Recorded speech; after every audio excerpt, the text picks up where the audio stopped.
ಜಾತಿವಾರ ಯಾರಿಗೆ ಪಕ್ಷ ಹಿಂದುಳಿದವ್ರು ಮಾಡಿದ್ರೆ ಇವರು, ದಲಿತರು ಮಾಡಿದ್ರೆ ಇವರು, ಲಿಂಗಾಯತರಾದ್ರೆ ಇವರು, ಹಿಂಗೊಂದು ನಾವು ಕೋಷ್ಟಕ್ಕೆ ಹಾಕೊಂಡಿವಿ. ಅದ್ರ ಪ್ರಕಾರ ಮಾಡ್ತೀವಿ. ಯಾರತ್ತ ನಾವು ನಾನೇ ತನ ಹೇಳುವುದಿಲ್ಲ.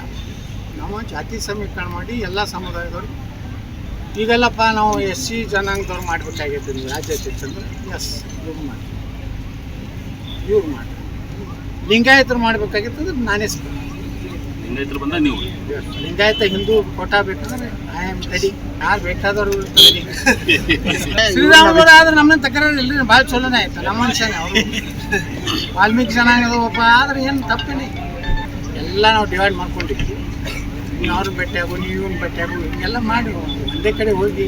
ಆದರೆ ಎಲ್ಲ ಸಂಸದರು ನಮ್ಮ ಜೊತೆಗಿದ್ದಾರೆ. ಒಂದು ಇಬ್ರು ಇಲ್ಲಿ ಬಿಡ್ರಿ, ಅವ್ರ ಅಣ್ಣನೇ ಅದ, ನಾವ್ಯಾಂಗೆ ನಮ್ಮ ಕಡೆ. ನಾವು ಹಿಂದುತ್ವ, ವಂಶ ಪಾರಂಪರೆ, ಕುಟುಂಬ ರಾಜಕಾರಣದಿಂದ BJP ಆಗ್ತೀವಿ. ಅಲ್ಲಿಂದ ಭ್ರಷ್ಟಾಚಾರ ಆರೋಪ ಇರುವಂಥವ್ರು ನೇತೃತ್ವ ಕೊಡಬಾರ್ದು. 3 ಪಾಯಿಂಟ್ ಬಿಟ್ಟರೆ ಅಜೆಂಡಾ ಬಿಟ್ಟರೆ ನಮ್ಗೆ ಯತ್ನಾಳ್ ರಾಜ್ಯಾಧ್ಯಕ್ಷ ಆಗಬೇಕು, ಯತ್ನಾಳ್ನೇ ಮುಖ್ಯಮಂತ್ರಿ ಅಭ್ಯರ್ಥಿ ಆಗಬೇಕು. ನಾ ಯೋಗ್ಯ ಜನರ ಪ್ರೀತಿ ವಿಶ್ವಾಸ ಇತ್ತಂದ್ರೆ ಮಾಡಿರಿ. ಆದ್ರೆ ಈ 3 ಪಾಯಿಂಟ್ನಾಗ ಇರಲಾರ್ದಂಥವ್ರು ಆಗಬಾರ್ದು.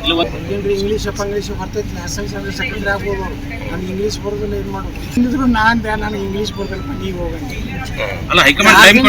ಸಂಧಾನಕ್ಕೆ ಬಂದಿದ್ರು. ಎನ್ ರವಿಕುಮಾರ್, ವೀರಣ್ಣ ಚರಂತಿಮಠ್, ಅಭಯ್ ಪಾಟೀಲ್ 3 ಮಂದಿನ ಕಳಿಸಿದ್ರು. ವಿಜೇಂದ್ರ ನಾ ಹೇಳಿದೆ, ನೀವು ವಿಜೇಂದ್ರ ನೀವು ಹೋಗಪ್ಪ, ನೀವು ಭಾರಿ ಇಂಗ್ಲೀಷ್ ಅದು ಭಾಳ ಸ್ಪೀಡ್ ಐತಿ.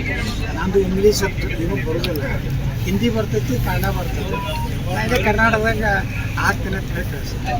ಅದಕ್ಕೆ ನಮ್ಮ ಸಂಧಾನ ವಿಫಲ ಆಯ್ತು.